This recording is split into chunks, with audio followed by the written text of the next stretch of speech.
आरजिकर medical college नि पातिमुंनो सेजावै Agartala Geetanjali apartment नि तंगनाय र सानलायमुं तिसाका पातिमुंनो गदाल जाक तंगनाय रकनि साकाव गराक बुस्थुमजाकनानि बागै आबो हाकिनो आसालो गीतांजलि एपार्टमेंट नि खरकसा डॉक्टर रिबा चक्रवर्ती साका हाकोतर नि दाल बिदाल थायो बुरै चेराय ताबुक फानु सेफ्टी करे हिनै आबो हाकिनो रमफ्रेमानि यागुलो बोथारजाकमानि पातिमुं कासावै फायो हिनै आबोनि बागै पातिमुंग गोरोंजाक तंगनाय रकनि सागो गराक बुस्थुमजाकनानि कक साका আপনারা জানেন গত 9 তারিখে এখানে এক বিশেষ ঘটনা হয়েছিল আমাদের একজন ডাক্তার মেয়েকে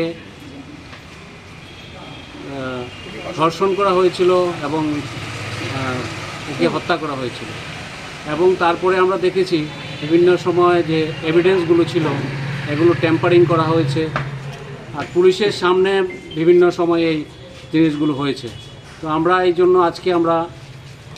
আজকে গীতাঞ্জলি অ্যাপার্টমেন্টের আবাসিকগণ আমরা ওদের জন্য আমরা প্রতিবাদ জানাচ্ছি আর যাতে এই রকম ঘটনা না হয় আর আসল যারা দোষী ওদের যাতে শাস্তি হয় সেটা আমরা চাইব।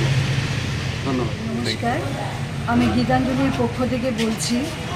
আজকের এই কর্মসূচিটা আমরা এই জন্য নিয়েছি যে আরজি করে একটা ঘটনা ঘটেছে। আমরা জানি আমাদের একটা ছোট বোন কর্মরত অবস্থায় এভাবে মৃত্যুবরণ করে নিয়েছে, কিন্তু তাই বলে শুধু যে সেই মেয়েটি তা নয়, আজকেরই একটা ঘটনা উত্তরাখণ্ডে 3 বছরের একটা মেয়েকে ধর্ষণ করা হয়েছে।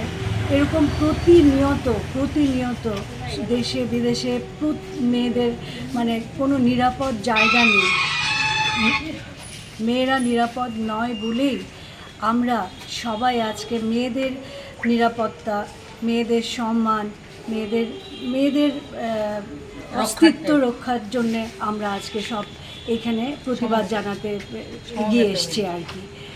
আর এই প্রতিবাদ আজকে কলকাতায় 9টা থেকে 10টা রাত হবে। সেটা হচ্ছে ফিমেল ব্ল্যাকআউট ডে হিসেবে ওরা অবজার্ভ করবে।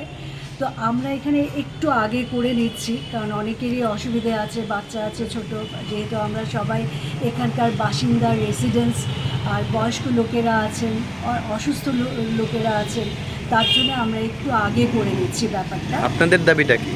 আমাদের দাবি বিচার, সুবিচার চাই, ন্যায্য বিচার চাই, ধর্ষকের বিচার হোক এবং দৃষ্টান্তমূলক বিচার হোক, যাতে এরকম ঘটনা পুনরাবৃত্তি না হয়।